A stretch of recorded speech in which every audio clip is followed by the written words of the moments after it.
Hi, నా పేరు కావ్య కళ్యాణరామ్. మన గుంతకల్లు న్యూస్కి సబ్స్క్రైబ్ చేయండి. లైక్, షేర్, సబ్స్క్రైబ్ టు మన గుంతకల్లు న్యూస్. మన గుంతకల్లు న్యూస్కి స్వాగతం.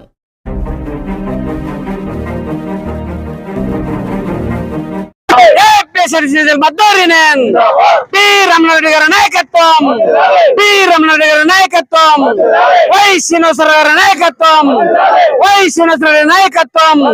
కార్మికుల ఐక్యత, కార్మికుల ఐక్యత, కార్మికుల ఐక్యత. మేనేజ్మెంట్ వైఖరి, మేనేజ్మెంట్ వైఖరి.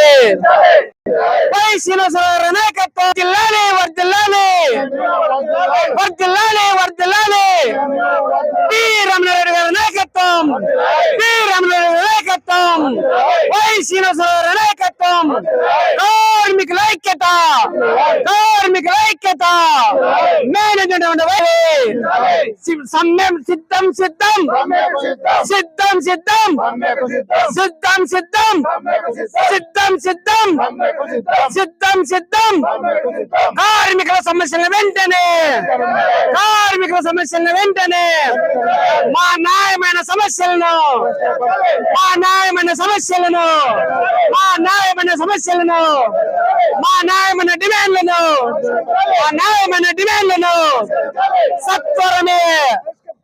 ఈ రోజు రాష్ట్ర కమిటీ ఏదైతే 32 డిమాండ్ల పైన ఎండి గారికి ఇచ్చినటువంటి డిమాండ్ల పైన పరిష్కరించుకున్నందువల్ల ఈ రోజు దశ వర్లుగా కార్మిక సమస్యలను ఎర్ర బ్యాడ్జీలు అయితేనేమి, తర్వాత ప్లే కార్డు ద్వారా అయితేనేమి, తర్వాత రిలే పోస్ట్ ద్వారా కార్మికులకు కార్మిక సమస్యలను మేనేజ్మెంట్ తెలియజేయడానికి దశలు చేయడం జరిగింది. కాబట్టి ఈ రోజు ఏదైతే కార్మిక సమస్యలు ఉన్నావో ఆ సమస్యలను సత్వరం పరిష్కరించాలని 1/2019 సర్క్యులర్ ను రాష్ట్రం మొత్తంగా అమలు చేయాలని, అదే విధంగా ఈహెచ్ఎస్ స్థానంలో ఆర్టీసీలో పాత వైద్యాన్ని కల్పించాలని, మళ్ళీ 4 ఏళ్ల కాలం నుంచి నిలబడినటువంటి ప్రమోషన్లు కల్పించాలని, అక్రమ సస్పెన్షన్లను ఆపాలని, రిమూవల్ను ఆపాలని, మళ్ళీ ఉద్యోగ భద్రత కల్పించాలని, మరి ఏదైతే రాష్ట్ర కమిటీ ఎండి గారికి ఇచ్చిన మెమోరాండంలో ఉన్నటువంటి అంశాలను సత్వరమును పరిష్కరించి కార్మికుల యొక్క ఇబ్బందులను తొలగించాలని ఈ రిలే పాస్ట్ ద్వారా మీ ప్రభుత్వానికి తెలియజేస్తున్నాం. మరి ఈ సమస్యలను పరిష్కరించకపోతే ఇంకా జరగబోయే రోజులకు చాలా తీవ్రమైన పరిమాణాలు ఉంటాయి. ఈ రోజు ధర్నానే రేపటికి, ఈ రోజు నిరాహార దీక్షలే రేపటి ధర్నా కార్యక్రమాన్ని కూడా ఈ సభాముఖంగా తెలియజేస్తున్నాం.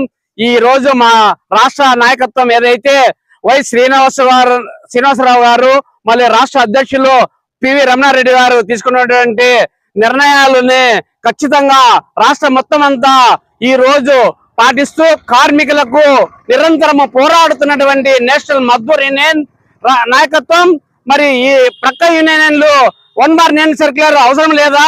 మరి ఈ రోజు ఏదైతే 1/19 సర్క్యులర్ వచ్చిందంటే కార్మికులకు ఉద్యోగ భద్రత కల్పిస్తుందని కూడా తెలియజేస్తూ రాష్ట్రం మొత్తం కూడా ఒక ఉద్యోగస్తునికి ఉద్యోగ భద్రత కల్పించాలనే ధ్యేయంతో నేషనల్ మజ్దూర్ యూనియన్ రాష్ట్ర మొత్తంగా ఉద్యమాన్ని నెలకొల్పుతుంది. మరి చాలా సమస్యలు కూడా ఉన్నాయి. సమస్యలను ప్లే కార్డు ద్వారా కూడా తెలియజేస్తున్నాం. ఏదైతే డిమాండ్లను సత్వరం పరిష్కరిస్తారని కూడా తెలియజేసుకుంటూ, మరి నా పేరు ఎర్రస్వామి, రాష్ట్ర కమిటీ నాయకునిగా